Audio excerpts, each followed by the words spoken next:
Hi, my name is Ann Scanello, and I'm one of the tutors with the Seeds of Literacy program. Today, we're going to be looking at some more word problem practice. We started this lesson last week, and we didn't quite make it all the way through. So today, I wanted to work again on word problem skills. I have, I think, one problem in here where we're working with money.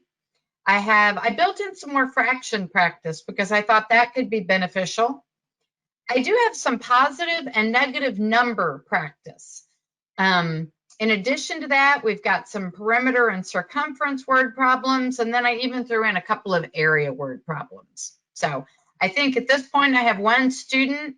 As we go through, I might ask from time to time if you want to participate, or like you just told me, it's fine for you just to watch if that's what you'd rather do. So the Seeds of Literacy packets that I was working from are these four: the basic geometry, the solving word problems, adding like fractions, also has subtracting like fractions in that packet, and then also the problem solving applications. So if you happen to be working on any of those packets, you might recognize some of our examples. Last week we went through, this is a note page out of one of the packets.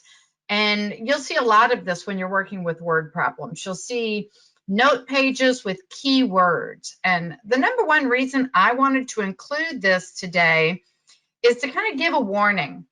I've had students have more problems because they were relying on keywords. And so I like to have students try to reason through a problem and not just look for specific words that will cause them to write an equation a certain way.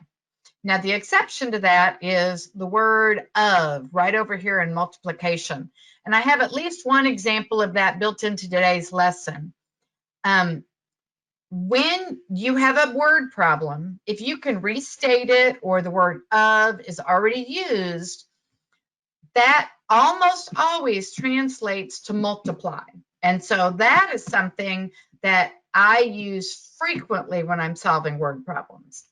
Some other keywords that can be helpful for addition, if you see that you're combining things, if you've got the words nearer or farther, that's going to be a subtraction problem, most likely. Words like twice means we're going to be multiplying. Words like average, equal pieces, share, or split means we're going to be dividing. And then I've got a couple others. Be careful. All together and in all could mean addition or multiplication. And, more than would be subtraction. Okay, this is another note page from one of the packets. And I put this in here because of the very last bullet point. It says choose division if you have many of something and you want just one. Also, if you're finding average, equal pieces, or an amount. And that comes up a lot. If you have a group of something and anytime they say, how much would it be for one? That's kind of a key, kind of a note to you that it's going to be a division problem. Okay, so we're going to start today problems with money and then also some fraction problems. So we're going to start with this problem. It says Bill needs 109. Oh, excuse me. We're not going to start with that problem. We did that problem last week. We're going to jump to this money problem. It says Gavin is selling water bottles at a baseball game to help raise money for new uniforms. Before the game, he buys 48 water bottles for a total of $18.50. At the game, he sells all of the bottles for $1.25. And so how much profit does Gavin make? Okay, now David, I'm going to ask you one more time. Do you want to work this problem on your own and then tell me what you get and we'll compare? Or you want me to just jump in and start solving it? Yeah, I'll watch. I'll watch you solve this one. This Okay. one. If you ever do want to jump in, just let me know and that'll be fine. Okay. So tried to put all of the information on this screen as well. The problem is at the bottom of the page, the original problem. But we know that Gavin is going to sell 48 water bottles and he's going to charge $1.25 for each one. So The question, though, is how much profit does Gavin make? So to figure out how much money he takes in, we're going to multiply $1.25 times by 48. That's going to come out to be $60. But that is not the amount of profit. That's the amount of income. That's the money he got from the sales. He's going to have to subtract out the $18.50 that he paid for the water bottles, which leaves him a profit of $41.50. The next problem is a fraction problem. It says Tucker is painting his pool deck over the weekend. The area of the deck is 76.5 square meters. He paints 2/3 of the deck before stopping to eat lunch. How many square meters does Tucker have left to paint after lunch? And then they tell us we're going to write our answer as a whole number, a fraction, or a mixed number, and simplify any fractions. And our answer, our units will be in square meters. So we know in all that Tucker has to paint 76.5 square meters. He doesn't get the whole thing painted by lunch. He gets 2/3 of it painted before lunch. And so the question is, how much is left for him to paint after lunch? This is one of those problems where the word of can be really helpful. So the deck is 76.5 square meters.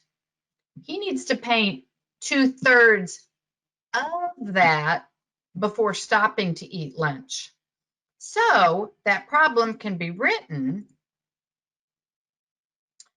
as 76.5 times by 2/3, because he's going to be painting 2/3 of the total.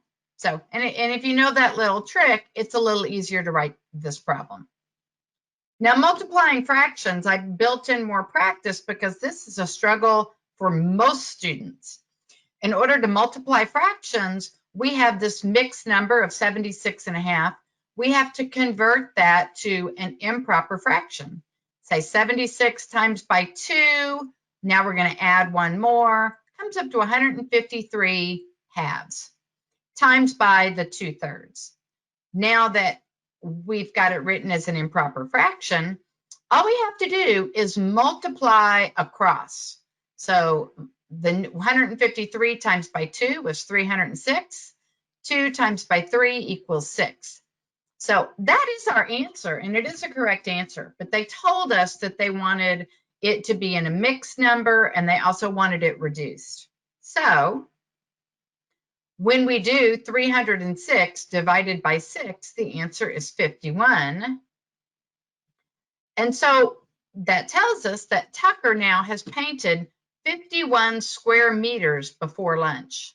Now, I've worked this problem with students at G.E.D, and a lot of students think that's going to be the answer, but we have to go back to the question. The question is actually, how many square meters does he have to paint after lunch? So that's how much he's already painted, 51 square meters. So we need to take the original, get it to advance, there we go, 76.5 minus the 51 equals 25.5. So Tucker has 25.5 square meters left to paint after lunch. Okay, another fraction problem. Stefan has 4.5 cups of oats. He uses 3 1/4 cups to make granola bars for a camping trip. He saves the rest of the oats to feed his parrot, Coco. If Coco needs 1/4 of a cup of oats each day, how many days can Stefan feed Coco with the oats that he has left? And again, our answer needs to be a whole number, a fraction, or a mixed number, and all fractions need to be simplified. Okay, so it says Stefan has 4.5 cups of oats, and he's going to use 3 1/4 cups to make granola bars. So the first thing you have to decide is what kind of an equation are you going to write? How are you going to show that you started with 4½ cups, and then you used up 3¼ cups, and then you need the remaining oats. So that would be a subtraction problem. Before we can subtract, though, before we can say 4½ minus 3¼ we're going to wind up, actually, let me go to the next screen. There we go. So we want to say 4½ minus 3¼ But when we're adding and subtracting fractions, the denominators have to be the same. The bottom number has to be the same. So that means that we have to rewrite 4½ as 4 2/4. Those values are equivalent, but when we say 4 2/4, we now are able to subtract the fraction part and then go back and subtract the whole numbers. So now we would do 2/4 minus 1/4 is 1/4. 4 minus 3 is 1. So 1 1/4. But again, that's not the only thing, that's not the question that we were answering. But we figured out, it's important to know, Stefan has 1 1/4 cups of oats left over. But with those oats, he wants to feed his parrot, Coco. And Coco is going to need 1/4 cup of oats each day. So now we know we have a total of 1 1/4 cups of oats, and Coco's going to eat 1/4 of a cup each day. So now we have to decide what kind of an operation is going to help us solve this problem. And that operation is going to be division. 1 1/4 divided by 1/4. Now remember, when we're dividing fractions, multiplying or dividing, we have to turn any mixed number into an improper fraction. If we're adding or subtracting, we don't have to do that. But multiplying and dividing, we do. So 1 1/4 needs to get turned into another form or an improper fraction in order to be able to solve. And that other form is going to be 5/4. So they said 1 times by 4 is 4, plus 1 more is 5. So we're rewriting this as 5/4 divided by 1/4. Now, something else that, unless you've worked with dividing fractions recently, something else that a lot of students tend to forget is that whenever you're dividing fractions, all you do is you rewrite it as multiplying by the reciprocal or multiplying by the inverse. What that means, your starting point stays the same. It's still 5/4. Instead of division, we're turning it into a multiplication problem. And when I say the reciprocal or the inverse, I also call that the flip-flop. So instead of 1/4, I'm going to flip-flop these two numbers. So dividing by 1/4 is the same thing as multiplying by 4/1. Okay, well now I just have to multiply these two fractions. They're both in the correct form. So I'm just going to multiply across and come up with 20/4. 5 times 4 is 20, 4 times 1 is 4. So that is the correct answer. But again, that's an improper fraction. And so we need to turn that into a mixed number by doing 20 divided by 4, and that would be 5. So, so it would be, there we go. Stefan can feed Coco for 5 days with the oats he has left. Here's another fraction problem. And this is a fraction problem. I worked it with a couple of students last week. And it was the very last problem we got to. And it was very overwhelming. And even after we finished going through the problem, I was not, both of them were still struggling with it. And they really didn't understand how I knew to take the steps that I took. So I kind of rewrote my explanation of this one, and I'll go through this with you today, David. Okay, it says, A cookbook recommends 1/3 of an hour of cooking time per pound to cook a roast medium well. Following these instructions, how long should a roast weighing 8.5 pounds be cooked if the chef wants it medium well? I built in a couple of steps this week. So they tell us some really important information. 1/3 of an hour of cooking time is going to be what it takes or equal to 1 pound of cooked meat the way we want it. So I could write that as 1 pound is going to equal 1/3 hour of cooking time. So I know that because of this statement underlined in red, for each pound that I have, it's going to require 1/3 of an hour of cooking time. Okay. And then they tell us that we actually have 8.5 pounds of meat. So how much time will I need to cook that? This is what we call a proportional relationship. So I'm going to write a proportion to help me understand how to solve it. So we saw that 1 pound is going to take 1/3 of an hour to cook. The question is 8.5 pounds of meat. How many hours will that take to cook? Once we have it set up in this form, I think it's easier to understand that because we're cooking 8.5 times more meat,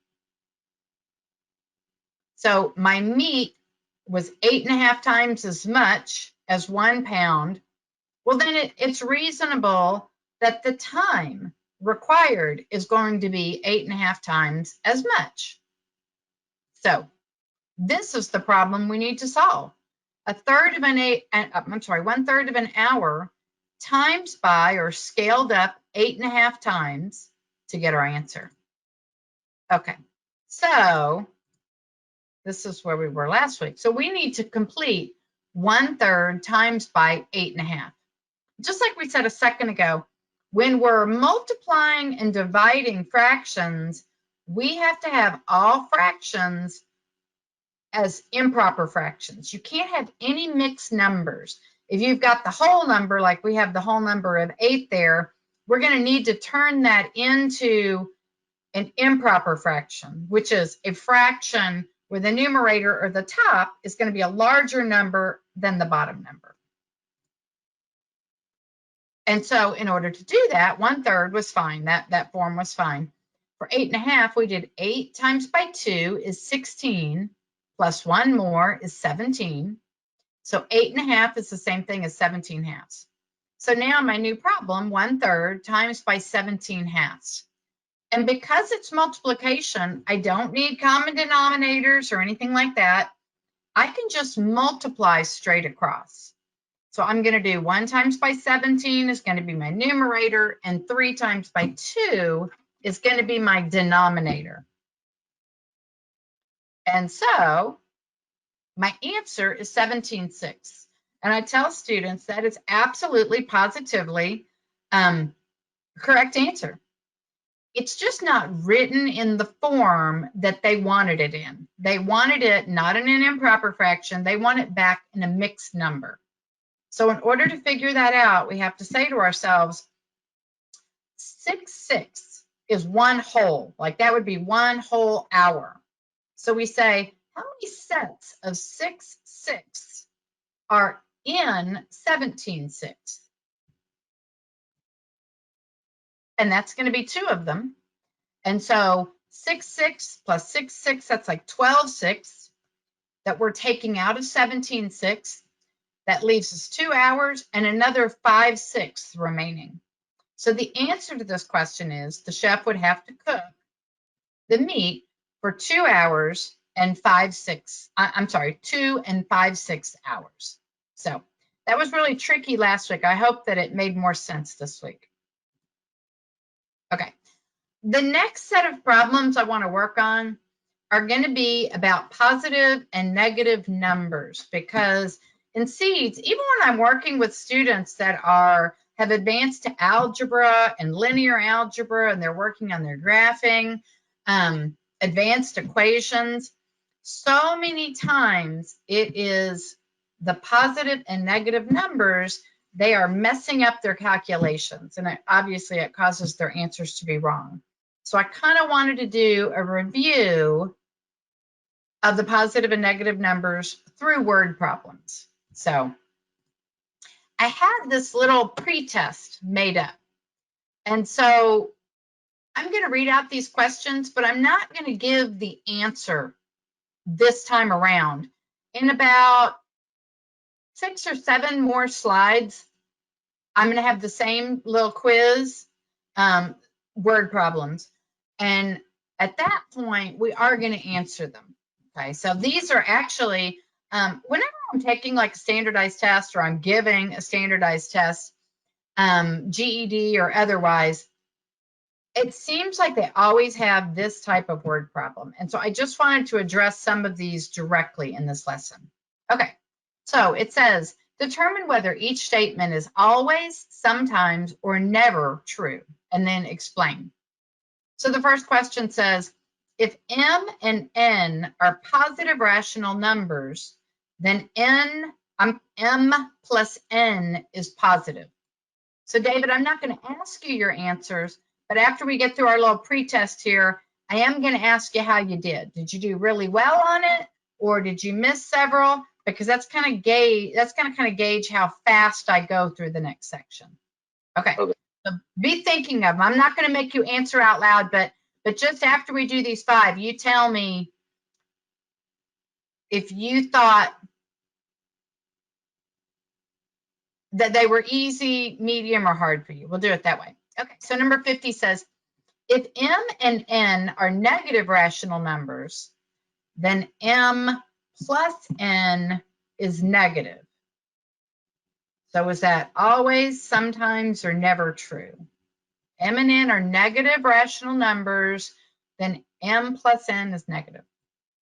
Okay, 51 says, if m is a positive rational number and n is a negative rational number, then m plus n is negative. That always, sometimes, or never true? M is positive, n is negative. We add those two, we add a positive and a negative. The answer is negative. Is that always true, sometimes true, or never true? And then m and n are both positive this time, and we're multiplying m times by n. And that answer will be positive. Is that always true, sometimes true, or never true? So we've got 2 positive numbers and we're multiplying. The answer will be positive. Is that always true, sometimes true, or never true? And then the last one, if m and n are both negative numbers this time, so now we have 2 negative numbers, then m times by n has to be a negative answer. Is that always true, sometimes true, or never true? Okay, David, how did you feel about that? Were those problems easy for you? A couple of them were kind of hard, or was that all very confusing? No, they were good. So you were pretty strong on these? You felt pretty good about these answers? Yeah, the ones that I were reading over. Yeah. Okay. You know what? Then I am going to jump ahead, because I don't want to have you going back and reviewing a lot of stuff that you. Well, yeah, okay, let's do this. So do you mind answering, if m and n are positive for 49, then m plus n is a positive number. Is that always, sometimes, or never true? I put always. Nice. M and n are negative numbers. If we're adding 2 negative numbers, it's going to be negative. Always, sometimes, or never? I put always. Nice. If m is positive and n is negative, and we add the 2, the answer is going to be negative. We have a positive plus a negative, and we add them. The answer has to be negative. Always, sometimes, or never? Sometimes. Perfect. If m and n are positive and we're multiplying, the answer has to be positive. Is that always, sometimes, or never true? So we're multiplying two positive numbers. Does the answer always have to be positive? Sometimes it's positive, or it's never positive? Always. Nice. And now m and n are both negative rational numbers. If we multiply two negative rational numbers, then our answer is going to be negative. Is that always, sometimes, or never true? Sometimes. Give me an example. What two negative numbers could you multiply together and get a negative answer? 1 times 1. Okay, so was that like a -1 times by a -1? Yeah. Is that the problem you're talking about? Okay, so that one, so you think that -1 times by -1 is -1? Is that correct? Is that what you think? Yeah. Okay, that's not correct. Everything that, you know, the really awesome thing, I can tell that this is just a review for you. All the hard stuff, you rocked all the hard stuff. And so we're not going to go through all this adding and subtracting. We're going to skip that because those are some really complicated algorithms that you seem to understand. And I've done other videos for those. If someone else is watching this, they could go back and watch that video. The only one that I want to go over with you right now, algorithm, which is like rules for solving a problem, rules for completing a calculation, would be the rules for multiplying and dividing. And these are actually much simpler than adding and subtracting. And it happens a lot. Students, they work so hard to remember all that stuff for adding and subtracting, and they try to make multiplying and dividing just as hard. Okay, the algorithm is, if the two signs are the same, our answer has to be positive. If the two signs are different, the answer has to be negative. And so I've got some examples. So, and I've written it over here. So a positive times by a positive has to be a positive. Negative times by a negative has to be a positive. And that's the question you missed. And that is the trickiest, weirdest one of all of the algorithms. And then if we have any negative times by any positive, the answer has to be negative. And so I had some sample problems. I'll go ahead and work them. I won't make you work them. 5 times by 7 is 35, but it's a positive times by a positive. Make sure that's right. Yes. So our answer has to be a positive, and it's going to be 35 because I worked out the multiplication. A -8 times by a -9, our signs are the same. Anytime you're multiplying or dividing and the signs are the same, your answer has to be positive, which just seems strange. That just has to be memorized. And so our answer is positive 72. And it will come up. There we go. The next question was a positive 3 times by a -9. Our signs are different. So anytime the signs are different, sometimes you'll hear unlike signs, our answer has to be a negative. And now we just multiply, so it's a -27. And this one, the negative number comes first and then the positive number. So it's -7 times by a positive 5. Signs are different, so it has to be a negative answer. And so it's going to equal -35. Division is the same deal. We've got, and I wrote the division in fraction form because as you get into higher level math, you typically will see division written this way. But I also had a couple of examples written in the old way with the old division sign. So it's an improper fraction, but it's also the problem positive 28 divided by -4. The signs are different, so my answer has to be a negative. 28 divided by 4 is 7. And where are we at? We're down here. So we've got a -64 divided by a -8. The signs are the same. And so even though they're both negative, they're the same.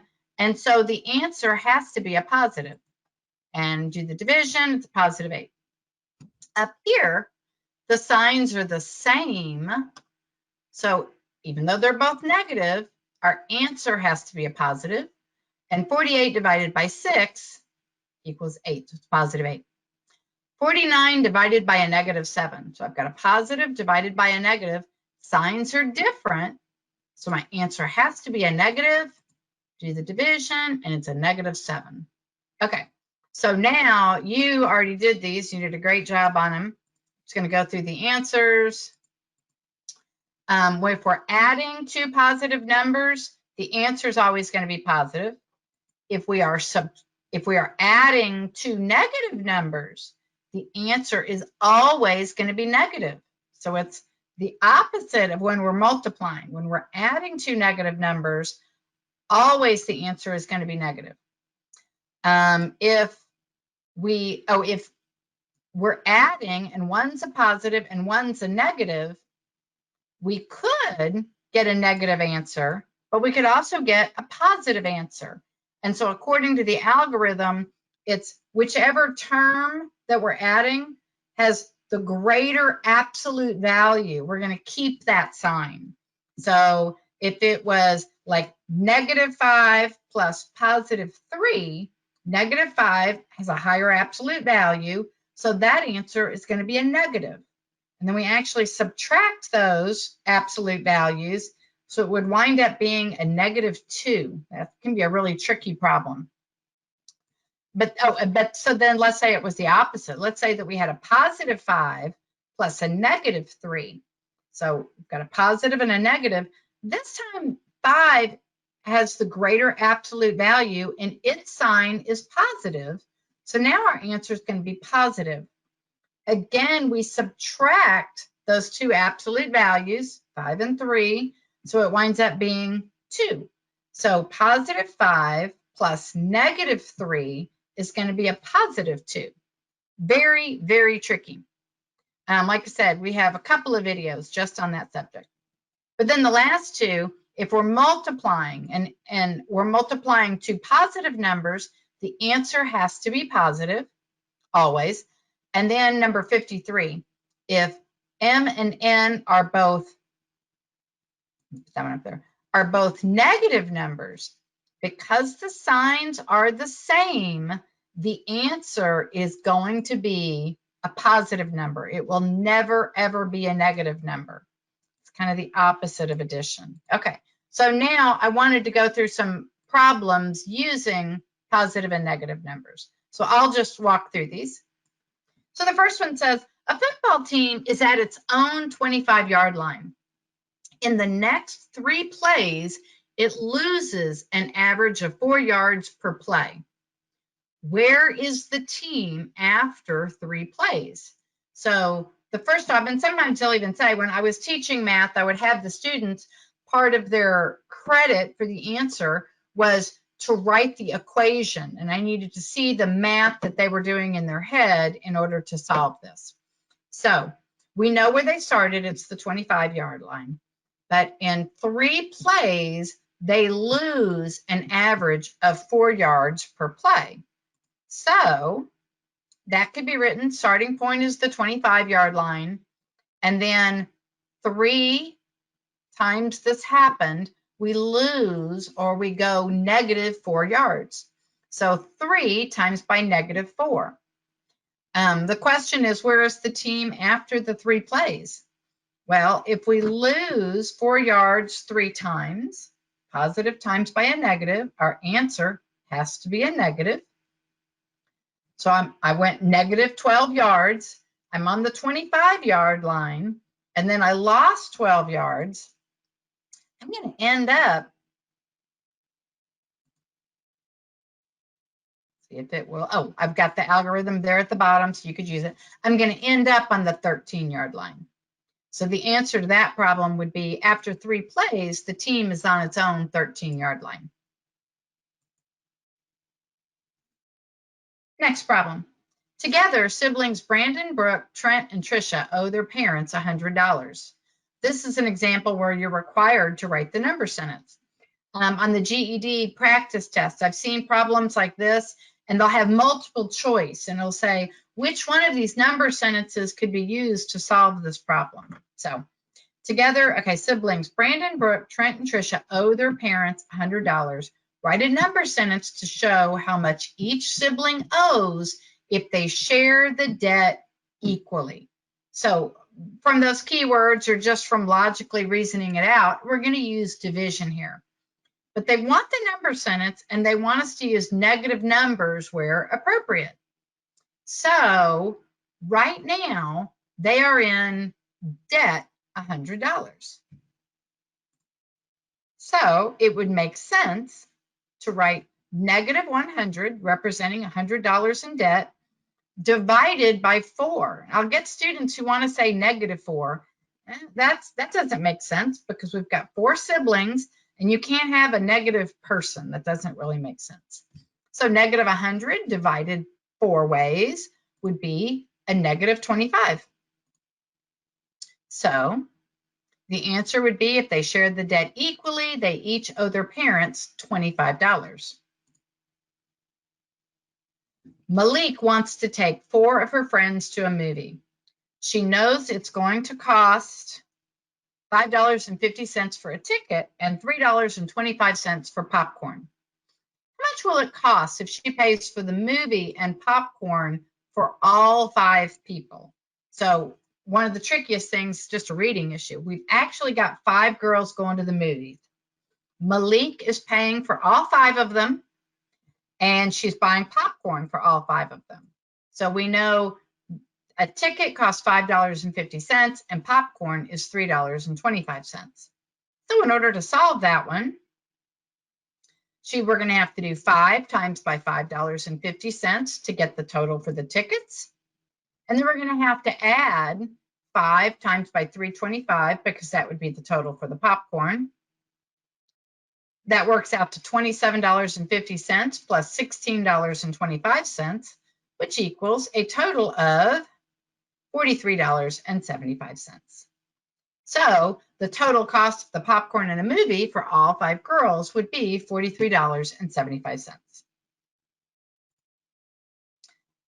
Okay, this one is talking about temperature. And a lot of times when you're being tested over positive and negative integers, they will use temperatures because it makes sense. There's such a thing as negative temperatures.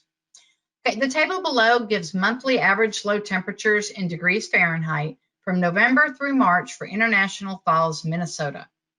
So we've got 5 months listed: November, December, January, February, and March. And the temperatures are listed: 17 degrees, 0 degrees, -9 degrees, -3 degrees, and 10 degrees. It says, what is the mean of the monthly low temperatures? And show your work. So the mean, another word for the mean is the average. I once had a teacher tell me, if you don't remember what the mean is, students would say, I'm really mean because I make students calculate the mean without using a calculator. And it winds up being a lot of work if you're doing it the long way with paper and pencil. So in order to calculate the mean, we're going to add up 17 plus 0 plus -9 plus -3 plus 10. And that is going to look like this. When we add those numbers up, give me a second if you want to try to do it, it's going to equal 15 degrees. Now, the mean is the average. So we take 15 and we divide it by how many days we're looking at. And the total number of days is 5. I'll get students say, but wait a second, and not days, months, I'm sorry.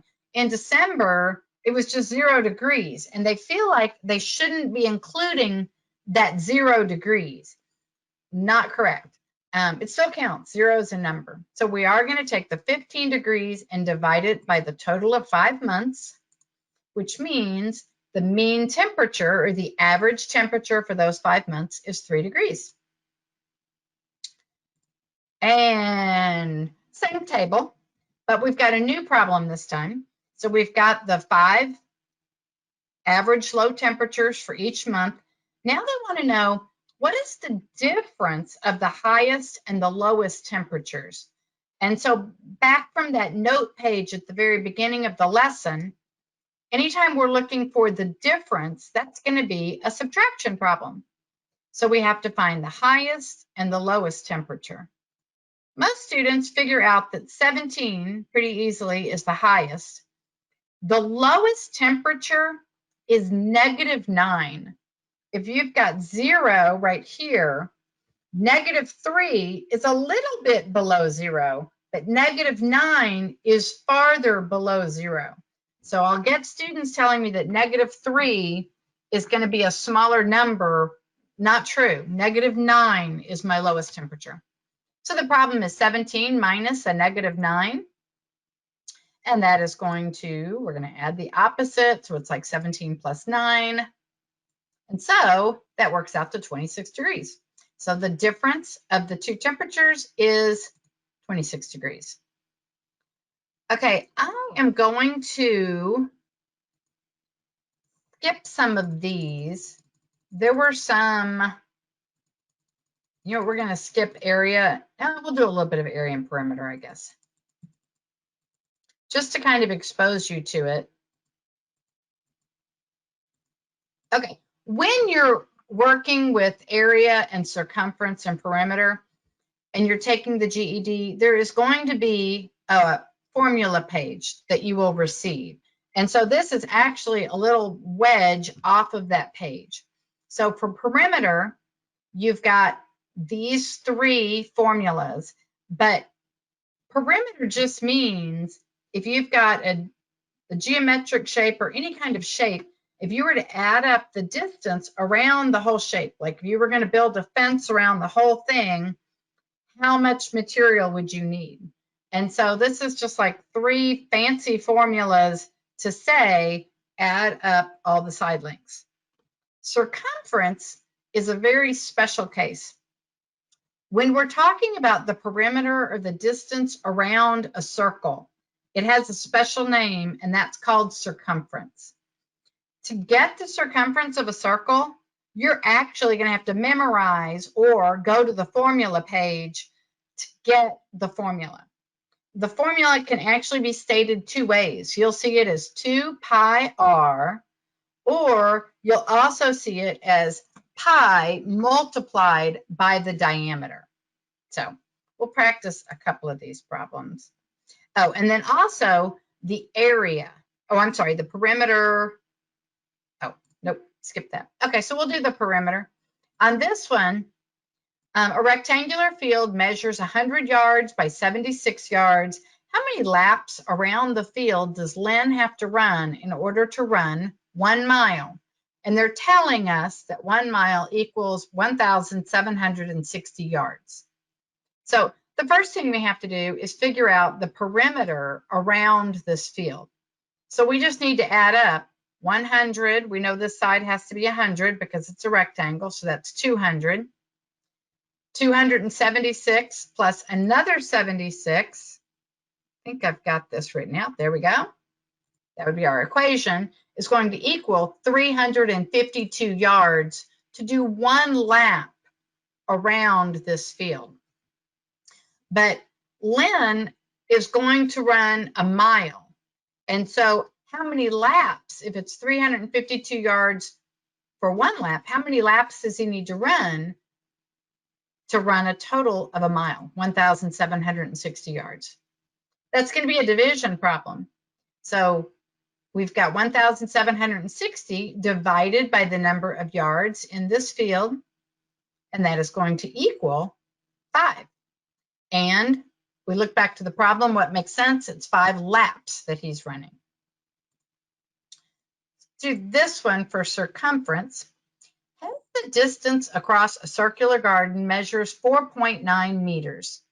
Estimate how many meters of fencing material will be needed to enclose the garden. So the first thing I always tell students, if they don't give you a diagram, like that last problem gave us a pretty good diagram. If they don't give you one, you need to draw it so that your brain can understand what you're working with.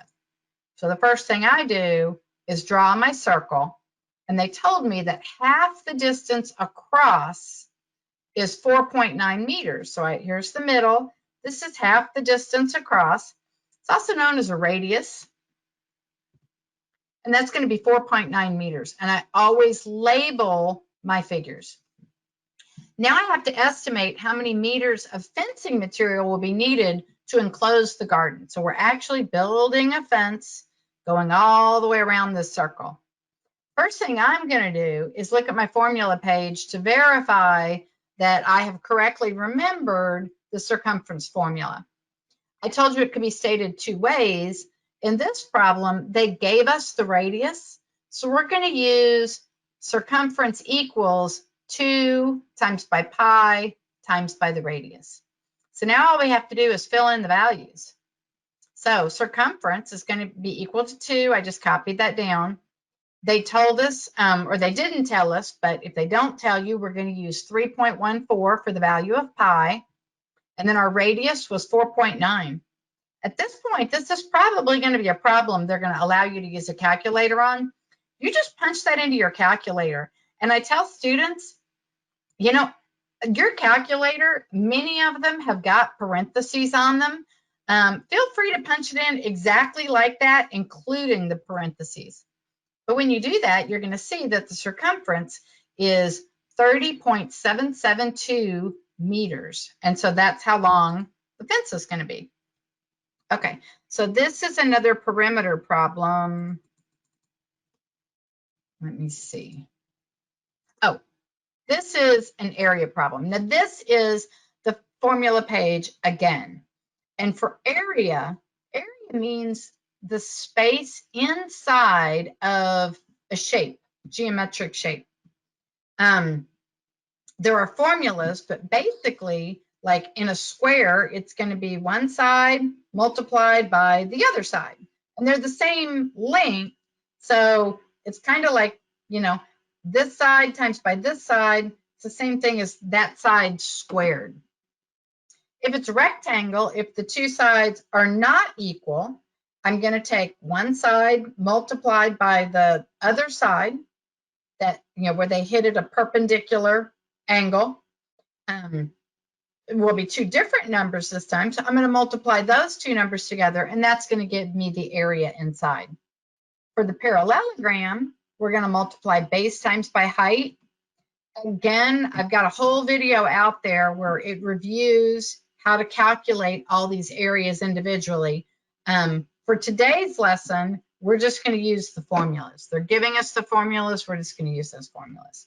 So for the triangle, area is 1/2 base times by height. The trapezoid area is 1/2 height times by base 1 plus base 2. And the circle, the area formula is pi times by radius squared. So let's do this area problem. It says 6 people share a large pizza that has a 14-inch diameter. And remember, a diameter goes all the way across the circle, cutting through the center. How much pizza will each person get? And it says round your answer to the nearest square inch. So it's a circle. So I go to my formula page, and the formula to get the area of a circle is area equals pi times by radius squared. They gave us the diameter here. They didn't even tell us what the radius is. It's important that we know that the radius is going to be half the distance across.